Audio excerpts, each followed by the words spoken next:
John and I talked about this a while ago, but I remember we were talking about you and he got so excited, Oh like wow. lit up talking about Killshot.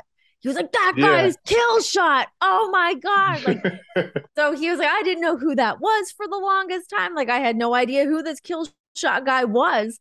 Talk to me about Killshot and kind of like what you were able to accomplish as Killshot and kind of like putting your stamp on the map. Well, it's funny because like in the locker room, he didn't have that same kind of energy when he presented it to me. Because I walk in, he was like, hey, you that you were a kill shot, right? You did that crazy match. Oh, I thought that guy retired or something. I don't know. I was like, no, that's me. I'm here. Like he's like, Present. I thought this guy had like one great crazy match and then just walked away and then like never seen again. I'm like, John, we have the same tattoos. Like I've had the same tattoo since then. So I don't know. Oh my But God. So so funny. that was like 2 months ago. He brought that up to me. But that was a character like I came up with.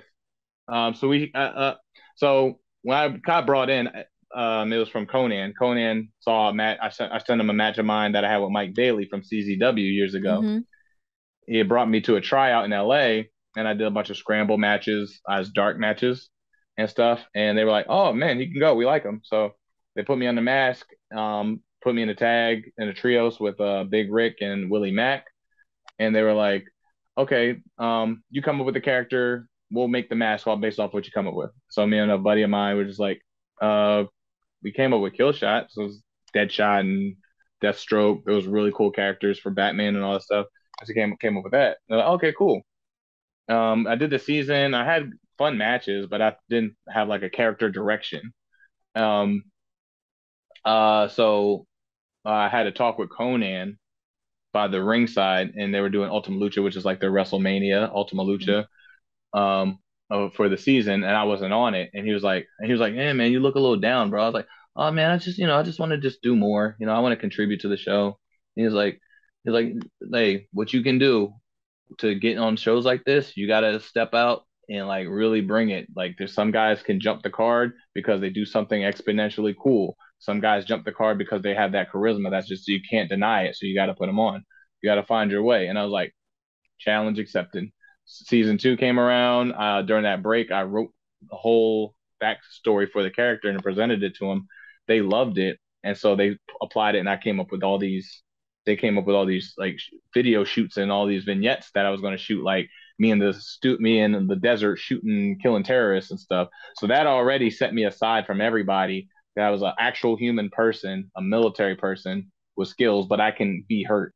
I wasn't a Hmm. mythical creature character from a Mayan Aztecian background or heritage. I wasn't a luchador. I wore a mask, but I wasn't a luchador. So that put me in a lane as like a human being.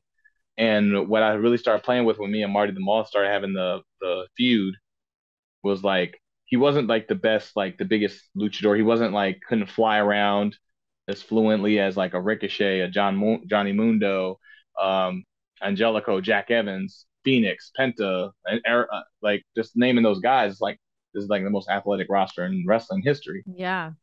So instead, we just like, yo, let's just like fight. Let's actually fight because you're bigger than me, but you're psychotic. I'm smaller than you, but I have skills and I will not give up. So it was just like we just started going at it, and that grew interest in a feud that was like kind of set to the side. It got to a prominent role, and they was like, okay, we need to put this on TV because these guys are killing each other. Then that went to the Weapons of Mass Destruction match. That character created Dante Fox.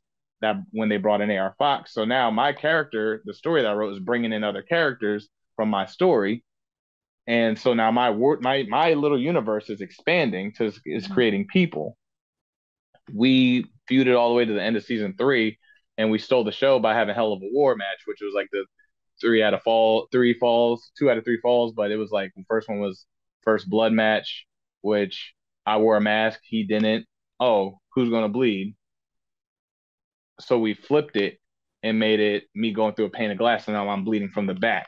Mm. So everybody's expectation was like, oh snap, I didn't see that coming.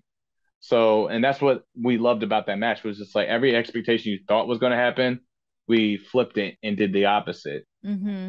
and it made a better story. And throughout the season we had matches and tag matches and stuff, but I always made sure Fox was bigger, stronger, and better than me because I wanted him to be the saber tooth to my Wolverine. Mm-hmm. Like it's like, man, how do I beat this guy? And then I want people watching, how does he beat this guy? How does he do it?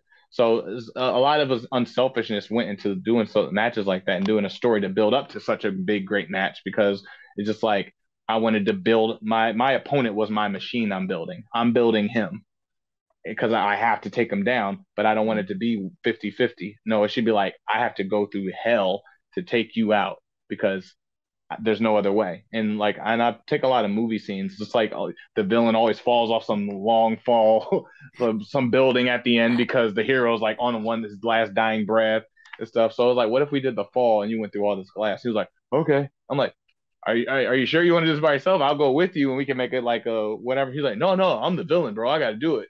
So did a fake glass thing. Boom, hit him in the head. He takes the plummet, and the whole story was so poetic because like I left him for dead in the military overseas and we Mm-hmm. were at war. So and the warrior ethos is no soldier left behind. So when he fell, he vanquished in the glass. I picked him up and put my soldier in the military evac because there's no soldier left behind. So Right. it's a military ethos that we all live by. Oh, that's so So cool. so it was really cool to see something all the way through like that, and them having the freedom to like, we're hands off. Y'all got 40 Yeah. minutes. Just go. We're like, okay.